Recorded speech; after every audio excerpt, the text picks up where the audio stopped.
it feel to be playing Lollapalooza? The obvious question of the weekend. First time for you?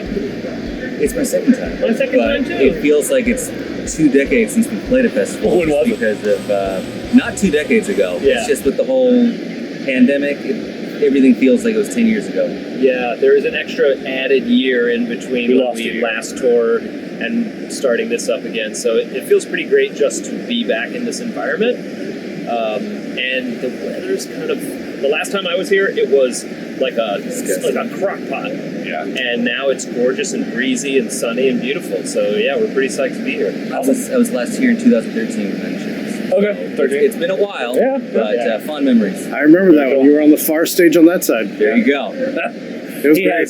He has a frightening memory for stages and for logistics. Well, tell us a little bit about the new record and the partnership with Set in Space, the whole announcement. That's one of the coolest things I've ever heard of. Matt and I probably, I don't want to speak for you, but we probably know nothing about the space launch. The space launch? No. I think we both found out via text. Like, hey, the album's being played in space right now. It's like, that's funny. Yeah. It's like, no, it's really in space being played right now. It is pretty trippy to think that it's even possible. It's very Angels to do that, right? Definitely. And it also is very trippy to think in the scope of like music promotion stuff that you can do. That like, yeah, we launched it from space. It's pretty out there. Yeah, it's pretty great. It's out there. Pretty unusual. Yeah, it's out there, as you say. Yeah, but it does fit for the band.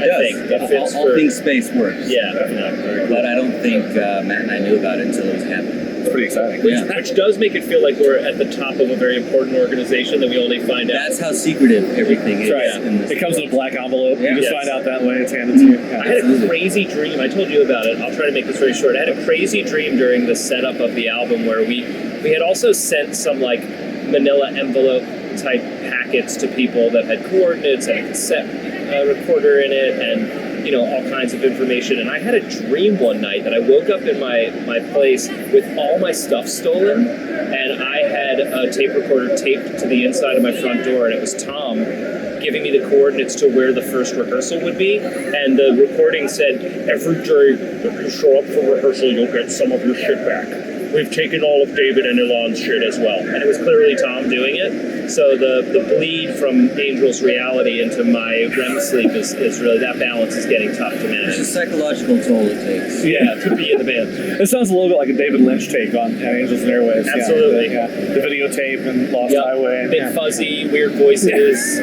tiny people. Yeah. So that kind of segues into the new record. Tell us a little bit about the new album and what people can expect from it. The singles are great.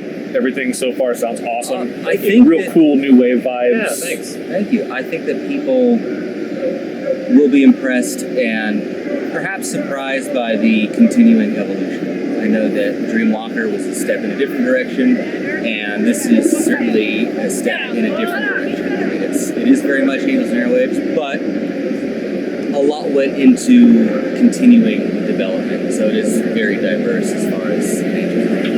Is that a deliberate stylistic choice every time? I mean, is there a point at which you say, okay, we want to do something more like this, or not do something like this, that sort of thing? I would say so. I mean, anytime Tom sings or writes, there's obviously going to be something that makes it his. Sure.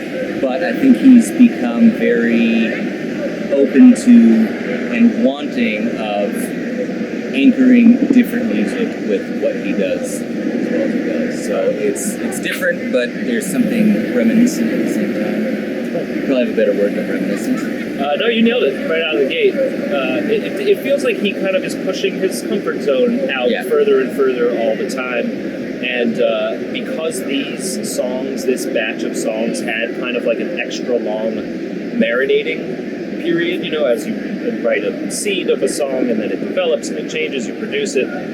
Because of that sort of what the last year or two have been like, I think for a lot of artists, people sat on material longer, worked on it maybe a little bit longer than they otherwise would have, and I'm pretty pleased with the results as far as Lifelines goes. And did it evolve a lot over that extra period of time? Did things shift at all? What do you think? Early demos to final versions? It definitely shifted, but one of the finer things about Tom is that he's always doing a lot.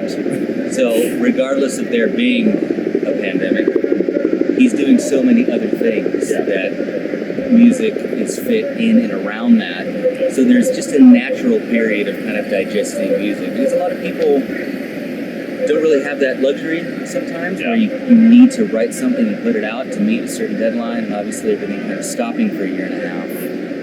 That added to his extensive scheduling just really gave the songs more than enough time to kind of stretch out and find where they should end up.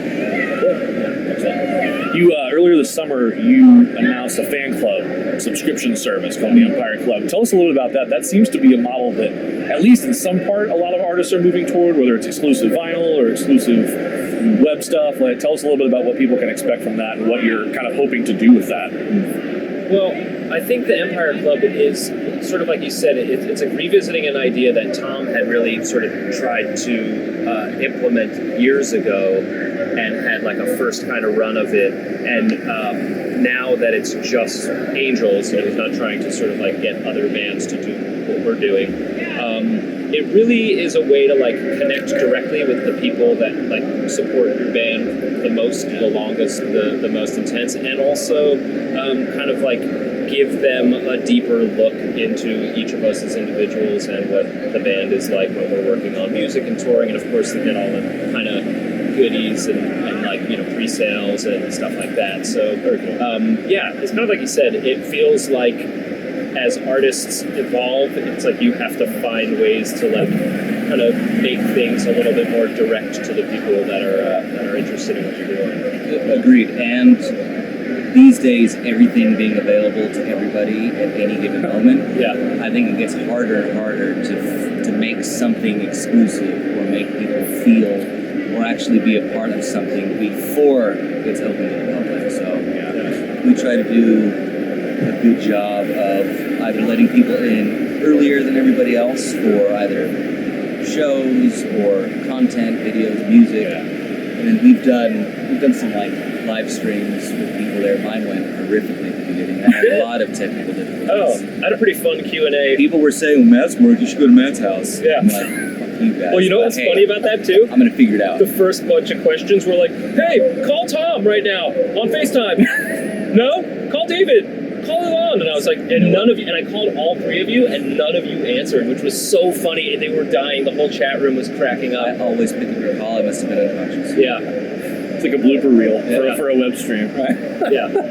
Well, any parting shots? Anything you want our readers to know about your set tonight? What we can expect from the tour after this? Tonight's set is going to be a good blend of the whole catalog, and we are doing a good chunk of material that we've literally only performed at our warm-up show 3 days ago. Yeah, wow. So I'd say at least a quarter of the set is going to be very, very fresh. It's exciting. And we just look forward to everybody hearing the album in its entirety. Cool. Yeah. Awesome.